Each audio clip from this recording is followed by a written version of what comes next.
অনেক মা বোন যারা রমজানে হয়তো অনেক কোরআনে কারীমের তেলাওয়াত করেছেন, কোরআন খতম দিয়েছেন, অনেক ইবাদত বন্দি করেছেন, তাহাজ্জুদ তারাবি পড়েছেন, রোনাজারি দোয়া জিকির করেছেন, অথচ রমজান যেতে না যেতেই বেড়ানোর নাম দিয়ে, ঈদের ফুর্তির নাম দিয়ে তারা পর্দাহীন ভাবে বাহিরে ঘোরাফেরা করছেন, অশ্লীল ভাবে চলাফেরা করছেন এবং হারাম কাজ করে রমজানের সমস্ত অর্জনগুলো নষ্ট করে দিচ্ছেন। এই রোগটা আমাদের মধ্যে আছে না নাই? ভাইরা আমার, কার রমজান এর রোজা কবুল হচ্ছে? এত কষ্ট করে আমরা রোজা রাখছি, এত কষ্ট করে আমাদের সিয়াম পালন করছি, কারগুলো কবুল হচ্ছে এটা বুঝার কিছু আলামত আছে। এর মধ্যে থেকে অন্যতম বড় আলামত হলো যদি রমজানের ইবাদত, রমজানের শিক্ষা এটা রমজান পরবর্তী জীবনে আমরা ধরে রাখতে পারি, এটা দ্বারা একটা সুধারণা, একটা আলামত অনুমান করা যায় যে রমজানের ইবাদত আমাদের হয়তো কবুল হয়েছে। কারণ কারোর যদি আগের ইবাদত কবুল হয়, সেই ইবাদতের ধারাবাহিকতা সে ধরে রাখতে পারে, ওইটা কন্টিনিউ সে করতে পারে। আর যদি আগেরটা কবুল না হয়, নতুন করে ইবাদতের তৌফিক হয় না।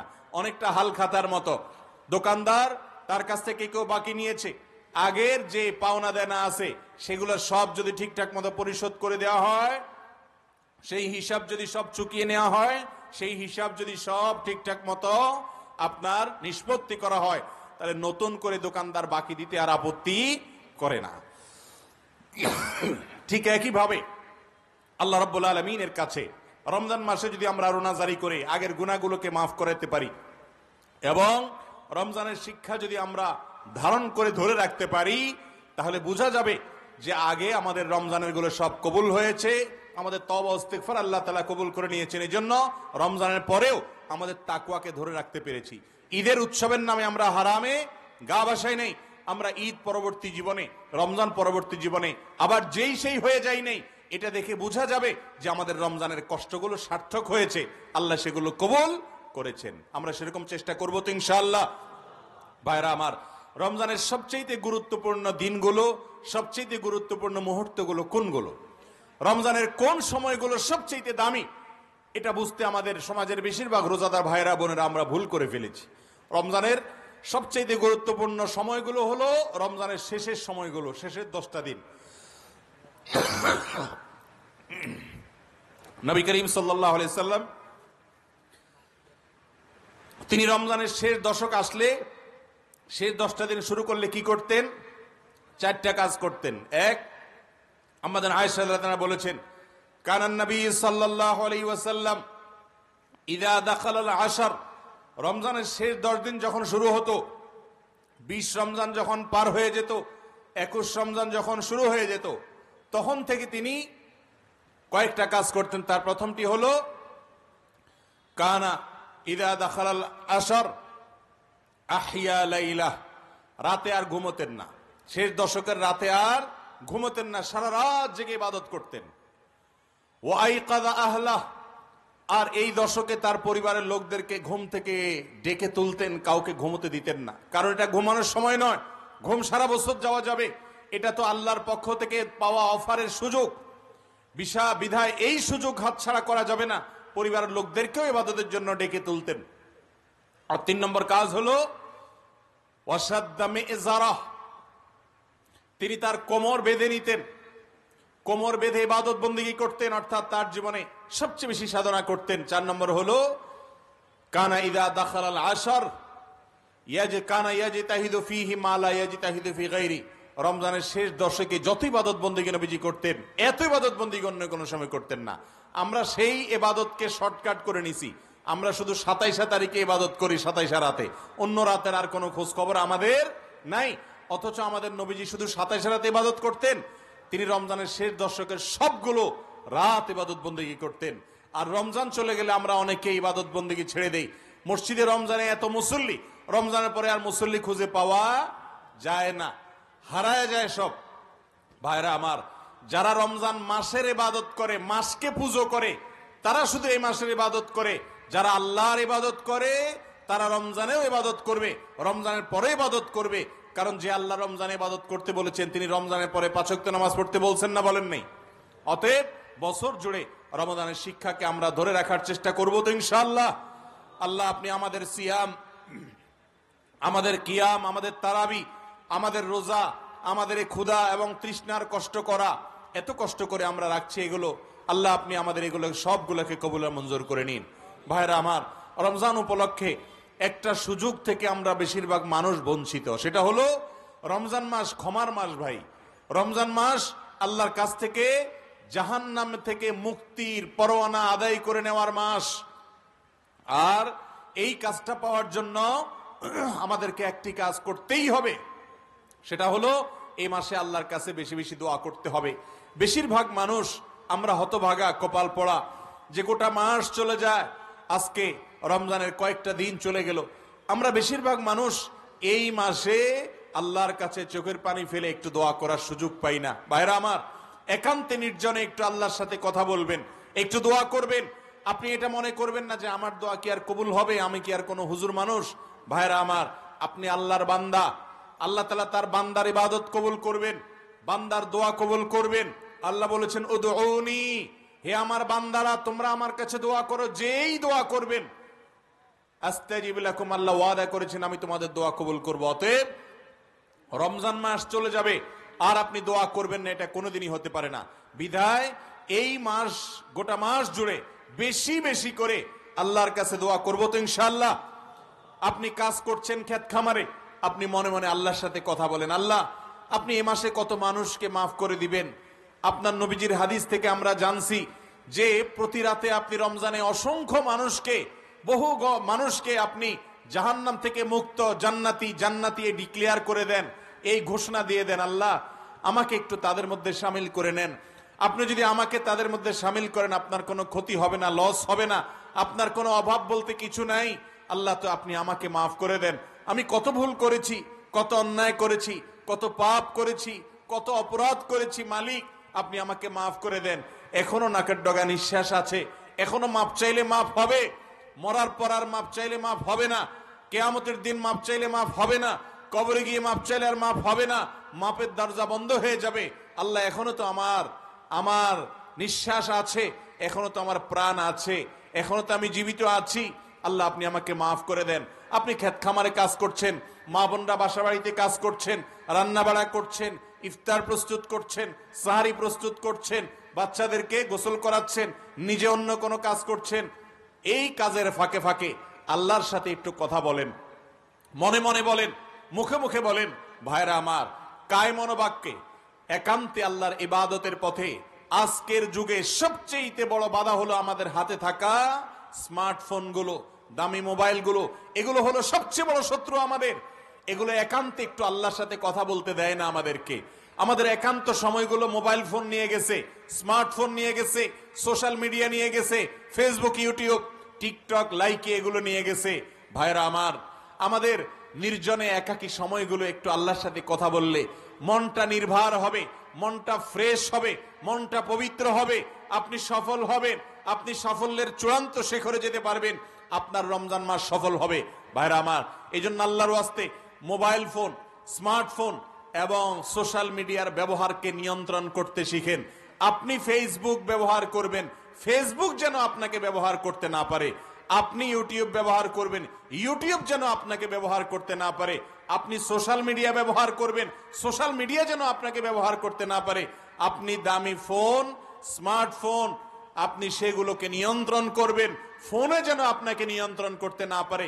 আপনি যদি অটোমেটিক হয়ে যান, ডাইরেক্ট হয়ে যান, দরকারে বেদরকারে সারাদিন শুধু মোবাইল হাতাইতে থাকেন, সারাদিন মোবাইল স্ক্রল করতে থাকেন, সারাদিন শুধুমাত্র একের পর এক ফেসবুক অ্যাপ খোলেন, অমুক অ্যাপ খোলেন, তমুক অ্যাপ খোলেন, কাজেও খোঁজেন, অকাজেও খোলেন, দিনের বেশিরভাগ সময় নষ্ট করেন, তাহলে মনে রাখবেন এই জীবনে আপনার কোনো অর্জন হবে না। আপনার এই নেশা আপনাকে ধ্বংস করবে, দুনিয়ার জীবনকে ধ্বংস করবে, আখিরাতকে ধ্বংস করবে। রমজানের শ্রেষ্ঠ সময় নিজেদেরকে এই সমস্ত বদভ্যাস থেকে সরিয়ে আনার জন্য, নিজেদেরকে নিয়ন্ত্রণ করা শেখানোর জন্য রোজা মানেই বিরত থাকা, রোজা মানেই হলো নিয়ন্ত্রণ করতে শিখা। অতএব আমরা মোবাইল ফোনকে নিয়ন্ত্রণ করতে শিখি, তাহলে একান্তে দোয়া করার সুযোগ হবে, একান্তে আল্লাহর সঙ্গে কথা বলার সুযোগ হবে। একান্ত বলতে আজকাল কিছু নাই, একান্ত সব সময়গুলো মোবাইল নিয়ে গেছে। টয়লেটের ভেতরে একান্ত থাকে, তখনও মোবাইল আমাদের হাতে থাকে।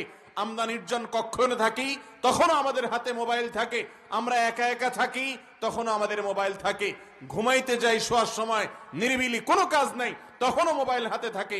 এই মোবাইল আমাদেরকে বন্দী করে ফেলেছে, এই মোবাইল আমাদেরকে নিয়ন্ত্রণ করে ফেলছে।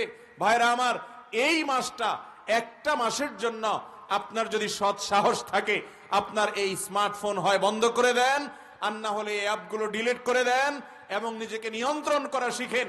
আবারও বলছি, রোজা মানেই হলো নিজেকে নিয়ন্ত্রণ করা শিখা।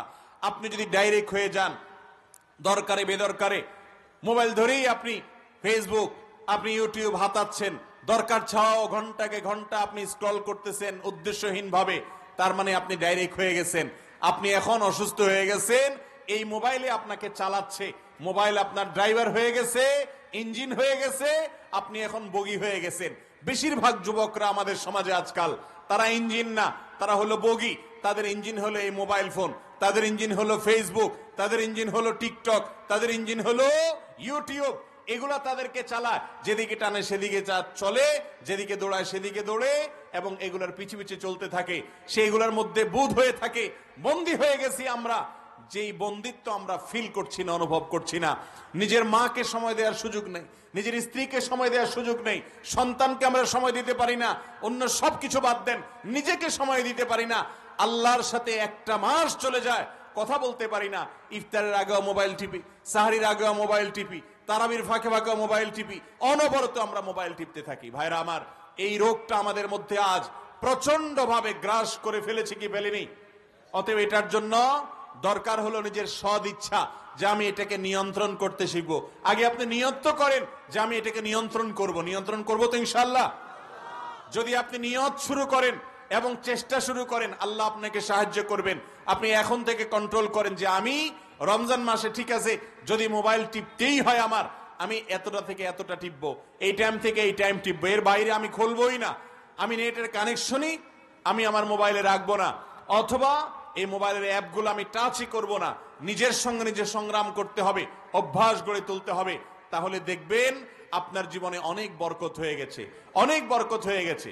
ভাইরা আমার, আমাদের এই গোটা জীবনকে যদি আমরা হিসেব করি, দেখবেন গোটা জীবনে গড়ে, কথার কথা, আপনি যদি 60 বছরের হায়াত পান, প্রতিদিন যদি গড়ে আপনি 8 ঘন্টা করে ঘুমান, তাহলে 3 8 24, তার মানে আপনার পুরো দিনের 3 ভাগের 1 ভাগ আপনি প্রতিদিন ঘুমাইলেন। তাহলে 60 বছরের জীবন থেকে 8 ঘন্টা 8 ঘন্টা করে যদি প্রতিদিন চলে যায় ঘুমে, তাহলে কত বছর যায়? 20 বছর চলে যায়, 3 ভাগের 1 ভাগ। 60 বছরের জীবন থেকে 20 বছর চলে গেল শুধু ঘুমে। এবার আসেন, 8 ঘন্টা যদি আপনি গড়ে প্রতিদিন ডিউটি করেন, প্রতিদিন গড়ে আপনি চাকরি করেন আর দোকানদারি করেন, 8 ঘন্টা করে যদি গড়ে করেন, যাইতে আসতে যে পথে যায়, সে সময় যায়, সেটা বাদই দিলাম, শুধু 8 ঘন্টা করে যদি প্রতিদিন আপনি ডিউটি করেন, তাহলে আপনি হয়তো কখনো কম কখনো বেশি করেছেন, ছোটবেলায় করেন নাই, বড় হওয়ার পর ওভারটাইম করেছেন, গড়ে 8 ঘন্টা যদি আমরা ধরি, তাহলে সেক্ষেত্রে 40 বছরের জীবন থেকে আরো 8 8 করে যদি প্রতিদিন বাদ যায়, তাহলে আর কত বছর গেল? আরো 20 বছর গেল। থাকলো কয় বছর? 20 বছর। মনে রাখেন, আপনি 60 বছর হায়াত পেয়েছেন, 60 বছর না, আপনি মূলত 20 বছরের হায়াত পান নাই, সেটাও চলে যাবে। কারণ এই ঘুম এবং আমাদের কাজের বাইরেও আরো কাজে আমরা সময় নষ্ট করি কি করি না, সময় ব্যয় করি কি করি না। আপনি খাওয়া দাওয়ার পিছনে প্রতিদিন কত সময় আপনার ব্যয় হয়, টয়লেটে কত সময় আপনার ব্যয় হয়, যাওয়া আসা রাস্তাঘাটে কত সময় ব্যয় হয়, আড্ডাবাজি, সময় দেয়া, গল্প, এগুলাতে কত সময় ব্যয় হয়, হাই হেলাতে কত সময় ব্যয় হয়, এই সবগুলোকে আপনি একত্র করেন, গড়ে প্রতিদিন কমের পক্ষে 4 ঘন্টা দেখবেন এগুলোতে যায়। পথে আসা যাওয়া, আপনার খাওয়া দাওয়া, আপনার টয়লেট, গোসল, আপনার অন্যান্য ব্যক্তিগত কাজ, মোবাইল ফোনে কথাবার্তা বলা বা ডাইরেক্ট কথাবার্তা বলা, হাই হ্যালো করা, আড্ডাবাজি করা, যদি 4 ঘন্টাও যদি প্রতিদিন গড়ে বলেন, 4 ঘন্টার বেশি যায়, যদি 4 ঘন্টাও ধরেন, তাহলে সেক্ষেত্রে আপনার ওই 20 বছর থেকে আরো 10 বছর চলে গেল। আর থাকলো কত বছর? 10 বছর। ভালো করে বুঝেন, এই 10 বছরের কত বছর আপনার হাতে আছে। বিশেষ করে আজকের এই মোবাইল ফোন প্রজন্মের এই সময়টাতে যদি আমরা মোবাইল টিপার সময়টাও অ্যাড করি, প্রতিদিন গড়ে আপনি কত সময় মোবাইল টিপেন, এটা যদি কাউন্ট করেন, এবং কাউন্ট করা যায়, হিসেব করে যদি বের করা হয়, আপনি দেখবেন আপনার জীবনে সব মিলিয়ে 60 বছরের মধ্যে 3-4 বছরও আপনি টিকাইতে পারতেছেন না। তাহলে এই 3-4 বছরও এইটুকু যদি আল্লাহর ইবাদতে আপনি না কাটাইতে পারেন, কিয়ামতের ময়দানে কোন মুখে আল্লাহর কাছে জবাবদিহি করবেন? আল্লাহ যদি বলেন 60 বছর তোমাকে দিয়েছিলাম, তুমি 60 বছর থেকে মাত্র 5টা বছরও আমার জন্য নিবেদন করতে পারলা না, একান্তে আমার সাথে কথা বলতে পারলা না, বাকি সবগুলো তোমার হেলায় ফেলায় তুমি কাটিয়ে দিয়েছো, কি জবাব দেওয়ার আমাদের সুযোগ থাকবে ভাইরা আমার? এই জন্য এই রমজান মাসে আসুন, আমরা আর কিছু না পারি, মোবাইল ফোন নিয়ন্ত্রণ করি, দেখবেন অনেক কাজ করতে পারবেন। মোবাইল নিয়ন্ত্রণ করতে পারলে আপনি দেখবেন দোয়া আসবে অটোমেটিক। আমাদের দোয়ার জন্য সবচেয়ে বড় বাধা হলো এই ফোন, কারণ এটা আমাদেরকে দোয়া করতে দেয় না। হয়তো আপনি দোয়া করবেন, ইফতারের আগে এখন প্রস্তুতি নিছেন, হঠাৎ করে দেখতেছেন মোবাইলে নোটিফিকেশনের আওয়াজ বেজে উঠছে, আপনার পোস্টে কিছু নতুন লাইক আসছে, কিছু কমেন্ট আসছে। আপনি খুলে সেগুলো দেখলেন, দেখে এখন চিন্তা করলেন এরকম একটা কমেন্টের জবাব না দিয়ে হয়, এবার দিলেন, আপনি জবাব দেওয়ার পিছনে লেগে গেলেন, শেষ আপনার দোয়া। ঠিক না বে ঠিক? ভাইরা আমার, এই মোবাইল ফোন থেকে আমাদের অর্জনের চাইতে ক্ষতি বেশি হচ্ছে। এটাকে যদি আমরা নিয়ন্ত্রণ করতে জানি তাহলে এটা আমাদের উপকারে আসবে। আর যদি নিয়ন্ত্রণ না করি, ডায়রিয়ার রোগী যেরকম টয়লেটে যাওয়া আসাটা তার হাতে না, তার ইচ্ছাই হয় না, ডাইরেক্ট হয়ে যায়, আমরাও মোবাইল ফোন আমাদের মন মতো সুবিধা মতো হাতাই না, মোবাইল ফোনে আমাদেরকে সারাদিন নাড়াচাড়া করে আমরা সেরকম ডাইরেক্ট হয়ে গেছি। এই অসুস্থতা কাটায় ওঠা দরকার কি দরকার না বলেন? রমজানের চাইতে উত্তম কোনো সময় নাই। আসুন সংকল্প করি, কোন সব যুবকরা আছেন যারা নিয়ত করেছেন রমজানের বাকি দিনগুলোতে মোবাইল ফোনের ব্যবহারটাকে কন্ট্রোল করবেন, যে ঠিক আছে আমি প্রতিদিন জোহর থেকে আসর অথবা আসরের পরে 1 ঘন্টা অথবা রাতে আধা ঘন্টা আমি এই টাইমটাতে মোবাইল ব্যবহার করব, বাকি টাইমে আমি মোবাইলে সোশ্যাল মিডিয়াতে ঢুকবো না। এরকম নিয়ন্ত্রণ করে নিজেকে একটা রুটিনের মধ্যে আনতে পারবো, এরকম নিয়ত যারা করেছেন একটু হাত তোলেন দেখি। আল্লাহ আপনি আমাদের সবার হাতগুলোকে কবুল আর মঞ্জুর করে নিন। আল্লাহ আমরা সবাই আজকাল মোবাইলে বন্দী, আল্লাহ আপনি আমাদেরকে মুক্ত হওয়ার তৌফিক দান করেন। আল্লাহ আমাদের জীবনটাকে প্রোডাক্টিভ হওয়ার তৌফিক দান করেন। আল্লাহ আমাদের জীবনকে প্রোডাক্টিভ জীবন তৌফিক দান করেন। আল্লাহ রমজানকে প্রোডাক্টিভ রমজান হিসাবে কাটানোর তৌফিক দান করেন। আয় আল্লাহ আমাদের জীবনকে আপনি সফল করে দেন। আল্লাহ আমাদের ছাত্র ভাইদেরকে সফলতা এনে দেন। আল্লাহ চাকরিজীবীদের সফলতা এনে দেন। আয় আল্লাহ আমাদের সার্বিক কাজে আপনি সফলতা এনে দেন। আল্লাহ আমরা হাত তুলে দোয়া করেছি, নিয়ত করেছি, আল্লাহ আপনি আমাদের সমস্ত নিয়তগুলো কবুল আর মঞ্জুর করে নেন। আল্লাহ মোবাইলের বন্দি দশা থেকে আপনি আমাদের সবাইকে নাজাত এবং মুক্তি নসিব করুন। মাশাআল্লাহ, আপনারা সবাই নিয়ত করেছেন তো, নাকি এমনি হুদাই হাত তুলছেন? অযথা হাত তুললে কোনো লাভ হবে? আমরা তো নিয়ত করেছি, আমি আগেই বলেছি আপনি সংকল্প করেন, দেখবেন সব সহজ। মানুষ পারে না এমন কিছু আছে দুনিয়াতে? অর্থাৎ মানুষের সাধ্যের ভিতরে যত কাজ আছে এগুলো সবগুলোই মানুষ চাইলে করতে পারে, কিন্তু দরকার হলো সদ ইচ্ছা। আপনি মোবাইলটাকে যদি এই মাসটা নিয়ন্ত্রণ করতে শিখেন, আপনি নিশ্চিত থাকেন, আপনি যদি ছাত্র হয়ে থাকেন আপনার রেজাল্ট ভালো হবে, চাকরিজীবী হয়ে থাকেন আপনার কর্মস্থলে আপনার রেপুটেশন ভালো হবে, ব্যবসায়ী হয়ে থাকেন আপনার ব্যবসা ভালো হবে, রমজান মাসে ইবাদত বন্দি করবেন সেটাতে বরকত হবে। শর্ত হলো আপনার সময়কে নিয়ন্ত্রণ করা শিখতে হবে। মোবাইল ফোনের আসক্তি, নেশা, এটা মাদকের নেশার চাইতেও মারাত্মক। মাদক মানুষের এত ক্ষতি করতে পারে না, এই মোবাইল ফোনের নেশা যত ক্ষতি করতে পারে। ঠিক না বে ঠিক? নিজেরা তো নিজেরা, আমাদের মা বোনরা, আমাদের বাচ্চা কাচ্চারা, আমাদের ছোট বড় সবাই, এমনকি আজকাল মুরব্বীদেরকেও দেখা দেয়, আগে মুরব্বীদের হাতে তাসবিহ, এখন কোন কোন মুরব্বীর হাতে তাসবির জায়গায় মোবাইল উঠে গেছে। ভাইরা আমার, এই রমজান মাসে একটা মাসের জন্য নিয়ন্ত্রণ করা শিখেন। আমি অনেক মানুষকে চিনি ব্যক্তিগতভাবে, অনেক যুবককে আমি চিনি, যেই যুবক ফেসবুক অ্যাপ ডিলিট করে ফেলেছে তার মোবাইল থেকে এই মাসের জন্য।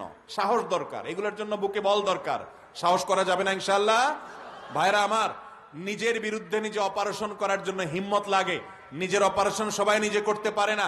আপনার নিজের অপারেশন নিজে করতে চান, তাহলে মোবাইল ফোন থেকে এই সমস্ত অ্যাপ, যে অ্যাপগুলো আপনার টাইম কিল করে, যেগুলো আপনার টাইম খেয়ে ফেলে, আপনার সময় নষ্ট করে, আপনার রমজানকে বরবাদ করে দেয়, আপনি আপনার মায়ের মুখের দিকে তাকিয়ে একটু নির্মল হাসি হাসতে পারেন না মোবাইল ফোনের আসক্তির কারণে। ঠিক না বে ঠিক? আপনি আপনার বাবার মুখের দিকে তাকিয়ে একটু নির্মল হাসি দিতে পারেন না।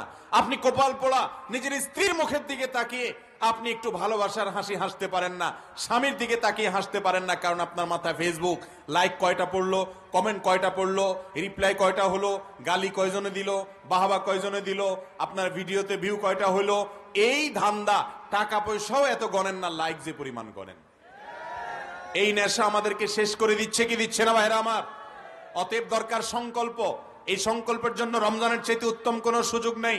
শয়তান বন্দী আছে, শুধু প্রবৃত্তি আপনাকে উস্কাচ্ছে, আপনার মন আপনাকে উস্কাচ্ছে। মনটাকে কন্ট্রোল করা শিখেন, অ্যাপগুলো ডিলিট করে ফেলেন, নিয়ন্ত্রণ করেন, এর বাইরে আমি ব্যবহার করব না। হিম্মত করা যাবে না ইনশাআল্লাহ? আল্লাহ আপনি আমাদের সবাইকে তৌফিক দান করুন, অন্তর থেকে আমাদেরকে তওবা করার তৌফিক দান করুন। আমাদের শত্রু এবং বন্ধু চিনতে হবে, এবং যে স্মার্টফোন আমাদের জীবন শেষ করে দেয়, টাইম শেষ করে দেয়, আল্লাহ থেকে দূরে সরায়, আমাদের বন্ধু হতে পারে না। আর কিচ্ছু যদি করতে না পারেন ভাইরা, আসর থেকে মাগরিব পর্যন্ত মোবাইলটা বন্ধ করে ফেলান, আর ভোর রাতে ঘুমোতে যাওয়ার আগে, তারাবির নামাজের আগে মোবাইল বন্ধ করেন, অন্তত ফজরের পর পর্যন্ত আর মোবাইলটা খুলেন না। তাহলে কি হবে? শোয়ার সময় একটু দোয়া করতে পারবেন, ভোর রাতে উঠে একটু দোয়া করতে পারবেন, হ্যাঁ, সাহরির সময় একটু দোয়া ইবাদত করতে পারবেন, ফজর নামাজটা ঠিক মতো পড়তে পারবেন, ইফতারের আগে একটু দোয়া করতে পারবেন, বিকালে সময়টা দোয়ার সময়, এটা কবুল হবে, দোয়া কবুল করার একটা সময়, সকাল সন্ধ্যা জিকিরের সময়, এই টাইমটাতে আল্লাহর ইবাদত জিকির করতে পারবেন। অন্তত এই টাইমগুলো কন্ট্রোল করা শিখেন, বন্ধ করে ফেলেন। চেষ্টা করলে সম্ভব হবে না ইনশাআল্লাহ? অসম্ভব বলতে কোনো কিছু আছে? এখন যদি আপনাকে পুলিশ ধরে নিয়ে যায়, জেলখানায় ঢুকায় দেয়, মোবাইল সহ দিবে না মোবাইলটা রেখে দিবে? তখন ফেসবুক ছাড়া আপনি বাঁচতে পারবেন না? পারবেন না। ইউটিউব টিকটক ছাড়া চলবে কি চলবে না? সবই চলবে। ওই যে এক দোস্তকে পুলিশ ধরে মাইর দিছে, অনেক মাইর দেওয়ার পর ওই লোক মাইরটার খেয়ে যখন ছাড়া পাইছে, এক দোস্ত বলছে, দোস্ত এত মারা মারলো তোরে, আমি দূর থেকে দেখে চিন্তা করলাম শুধুমাত্র কেমনে খাইলি তুই এটা, এত জোরে জোরে মায়ের, এটা কিভাবে খাইলি, সম্ভবটা কেমনে হইলো? আমার তো মনে হচ্ছিল যে এটা দিলে আমি মরে যাব, তুই বাঁচলি কিভাবে? তখন সে মায়ের খাওয়া দোস্ত বলছে, দোস্ত রে, এটা কোনো ব্যাপার না, তোরে ধরে যখন দিবে তখন তুই বুঝবি কেমনে খায়, এটা খাইলে বুঝবি, এটা খুব সোজা। ঠিক একইভাবে মানুষের সাধ্যে যা আছে মানুষ চাইলে নিয়ন্ত্রণ করতে পারে। আপনি মনে করেন ফেসবুক ছাড়া আমি বাঁচবো না, ইউটিউব ছাড়া আমি বাঁচবো না, এগুলো ফালতু কথা। অনেক যুবক বলে অমুক মেয়ের সাথে আমার হারাম সম্পর্ক হয়ে গেছে, অবৈধ সম্পর্ক হয়েছে, তারে ছাড়া আমি বাঁচবো না। আমি বলি এটা ফালতু কথা। ধরে দুইটা চটকরা দিয়া জেলখানা ভরে দিলে আপনিও পারবেন, আপনার 14 গোষ্ঠীও পারবে। মানুষ পারবে না যারা বলে, এরা সব কাপুরুষ। যারা সুপুরুষ, যারা কাপুরুষ না, যারা বীর পুরুষ, তারা নিজেদের সমস্ত বদ অভ্যাসকে অপারেশন করতে পারে।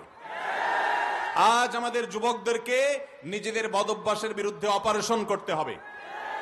অপারেশন করতে পারবেন না ইনশাআল্লাহ? পারবেন না বলে কোনো কিছু নাই। আপনার সাধ্যের মধ্যে থাকলে অবশ্যই আপনি পারবেন। আপনি না পারলে কে পারবে? আপনাকে পারতেই হবে, আপনাকে পারতেই হবে, কারণ পারা ছাড়া আর কোনো গতি নাই আপনার। আপনি যদি সফলতা চান, আপনি যদি সার্থক হওয়া চান, আপনি যদি রমজানকে নিজের করে নিতে চান, এই রমজানটা আমার হবে, আমার এই গ্রামে, আমার এই থানার মধ্যে এই রমজানটা আমার সবচেয়ে সফল হবে, এটা যদি চান, তাহলে নিজের বিরুদ্ধে নিজে সংগ্রাম করা শিখতে হবে। গোটা দুনিয়ার অন্যায়ের বিরুদ্ধে সংগ্রাম পরে করেন, আগে নিজে যে অন্যায়ের ভিতরে ডুবে আছেন সেটার সংগ্রাম করা ধরেন। চেষ্টা করা যাবে না ইনশাআল্লাহ? অসম্ভব বলতে কিছু নাই ভাই। অমুকরে ছাড়া আমি বাঁচবো না হুজুর, কি করব? আরে বাঁচবেন না মানে? আপনি আমার কাছে আসেন, কেমনে বাঁচেন না বাঁচেন আমি দেখি। আপনি বাঁচবেন, আপনার 14 গোষ্ঠীও বাঁচবে। হাত পা বাইন্দা ঝুলাইয়া রাখলে দেখবেন যে কেমনে বাঁচেন, জেলখানা ভরে দিলে দেখবেন যে কেমনে বাঁচেন। শয়তানে এগুলো বুঝায় যে অমুকরে ছাড়া আমি বাঁচবো না। আরে অবৈধ সম্পর্ক আবার কিসের বাঁচবেন না? বিয়ে হয়ে গেলে দেখবেন 2 দিন পরে বলবেন যে অমুকরে ছেড়ে যাইতে পারলে বাঁচি। কখনো অবৈধ সম্পর্কে শান্তি থাকতে পারে? যুবকরা আপনারা হলেন নতুন গাড়ির মতো, বুড়া মুরব্বীরা পুরান গাড়ির মতো। পুরান গাড়ি ব্রেক দিলেও আরো কয়াত যায়, নতুন গাড়ি ব্রেক দিলে জায়গায় থেমে যায়, ঠিক না বে ঠিক? যুবকরা যদি ইচ্ছা করে আমি বদভ্যাস ছেড়ে দিব, মোবাইল ফোনকে আমি ব্যবহার করব, মোবাইল ফোন আমারে ব্যবহার করবে না, মোবাইল ফোনকে আমি নিয়ন্ত্রণ করব, কখন ব্যবহার করব কি করবো এটা আমার ব্যাপার। মোবাইল আমাকে অটো ডাইরেক্ট বানায় ফেলবে, সারাদিন ওটার ভিতরে ডুবাই রাখবে, আমার মা বাপ চিনবো না, ভাই বোন চিনবো না, এটা হতে পারে না। এই ইচ্ছা যদি মোবাইল ফোনকে নিয়ন্ত্রণ করার ইচ্ছা যদি যুবকরা করে, সম্ভব কি সম্ভব না? অতএব আমরা চেষ্টা করবো না ইনশাআল্লাহ। আল্লাহ তাআলা আমাকে, আপনাকে, আমাদের সবাইকে মোবাইল ফোন নিয়ন্ত্রণ করার তৌফিক দান করুন। রমজান মাসের প্রত্যেকটা সময়কে কাজে লাগানোর তৌফিক দান করুন। ঈদের আগে ঈদের জন্য ব্যতিব্যস্ত না হয়ে রমজানের শেষ দশককে ইবাদতের মধ্যে কাটিয়ে রমজানকে নিজের করে নেওয়ার, তাকওয়া অর্জন করার, সবর এবং ধৈর্যের প্রশিক্ষণ করার মাস হিসাবে রমজানকে কাটানোর তৌফিক আল্লাহ তাআলা আমাদের সবাই দান করুন। জাযাকুমুল্লাহু খায়রা ওয়া আখিরু দাওয়ানা আলহামদুলিল্লাহি রাব্বিল আলামিন। আরো 1 ঘন্টা বলবো? আরে ভাই, ওয়াজ শুনতে তো মজা লাগে, মোবাইল ফোনটাকে নিয়ন্ত্রণ করা শিখবেন। কোন যুবক এই মাহফিলে আছেন যে সাহস করবেন আমার মোবাইলে যত হিন্দি, বাংলা, ইংরেজি গান আছে, যত ফিল্ম আছে, যত নায়িকা গায়িকার ছবি আছে, ভিডিও আছে, এগুলা সবগুলো আমি একসঙ্গে ডিলিট করে দিব এখন? আছেন কোন যুবক? শুরু করেন দেখি, বিসমিল্লাহ, শুরু করেন দেখি। সাহস আছে অপারেশন করার? আপনি যে ডাক্তারি করতে পারবেন, আগে ইন্টারনেটে আপনি পাস করেন দেখি, দেখি মোবাইল ফোন থেকে ডিলিট করতে পারেন কিনা। না, ডিলিট করতে গেলে এখন ধরা খেয়ে যাবেন যে আপনার মোবাইলে খারাপ জিনিস আছে। থাক, দরকার নাই কারো কাছে জানানো, এটা পরে করেন। করবেন তো ইনশাআল্লাহ? আমরা ইচ্ছা করলে অসম্ভব বলতে কিছু, যুবকরাই পারবে হার্ট ব্রেক করতে, জীবনকে ব্রেক করে মোড় ঘুরে দিতে। চেষ্টা করবো না ইনশাআল্লাহ? ভাইরা আমার, স্রোতের তালে তালে গা ভাসানো, এটার জন্য কোনো যোগ্যতা লাগে না। খড়কুটা চিনেন? খড়কুটা পানির মধ্যে ভাসায় দেন, দেখবেন স্রোতের সাথে গা ভাসা। সব যুবকের হারাম সম্পর্ক, অবৈধ সম্পর্ক আছে, আপনার থাকবে না। আপনি বউয়ের জন্য সব ভালোবাসা জমায় রাখবেন, বৈধ ভালোবাসার জন্য। আকাম কুকাম করে অজাগায় কুজাগায় ভালোবাসারে নষ্ট করবেন না, জমায় রাখবেন। সব সব ভালোবাসা জমাবেন কার জন্য? বউয়ের জন্য।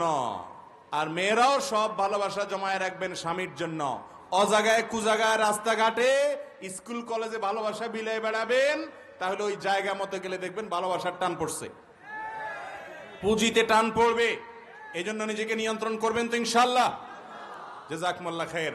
আমরা কিন্তু শুধু নিয়ত করলে হবে না, হিম্মত করলে হবে না। এখান থেকে যাই মোবাইল ফোন ফরম্যাট দিয়ে দিবেন। ফুল ফরম্যাট দিলে আবার ফোন নম্বর টম্বর সব চলে যাবে, দরকার নাই।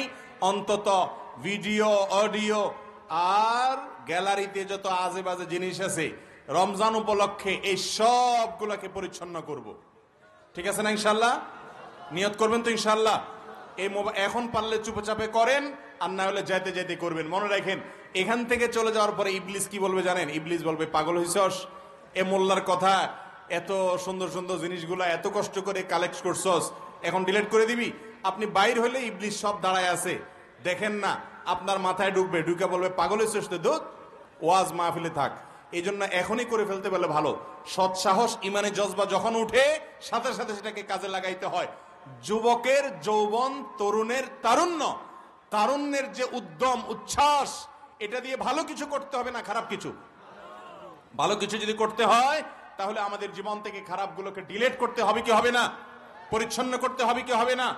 আমরা এই সমাজের মানুষের জন্য কাজ করব, অভাবী মানুষের দ্বারে দ্বারে যাব, গরিব মানুষের দুঃখ দুর্দশা দূর করার জন্য কাজ করব।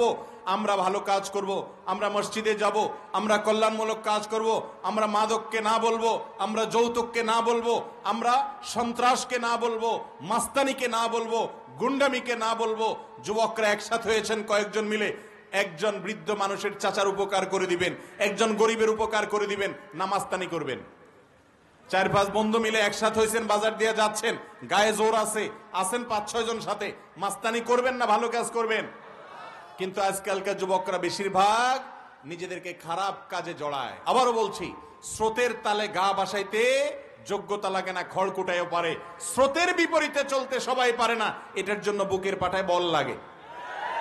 বুকের পাটায় বল আছে থাকলে তাহলে অন্য অনেক যুবক রোজা রেখে পাবজি গেম খেলে, রোজা রেখে হারাম কাজ করে, আপনি করবেন না, আপনি স্রোতের উল্টা চলবেন, কোরআন পড়বেন। চেষ্টা করা যাবে না ইনশাআল্লাহ? সব যুবক হয়তো হারামের দিকে যাচ্ছে দেখছেন, বা বেশিরভাগ যাচ্ছে, আপনি উল্টা চলবেন, হারামে যাবেন না। এটার বলে স্রোতের উল্টা চলা। সবাই খারাপ হয় হোক, আমি একা ভালো হওয়ার চেষ্টা করবো না ইনশাআল্লাহ। আল্লাহ আমাদের সবাইকে আমলের তৌফিক দান করুন। জাযাকুমুল্লাহু খায়রা ওয়া আখিরু দাওয়ানা আলহামদুলিল্লাহি রাব্বিল আলামিন।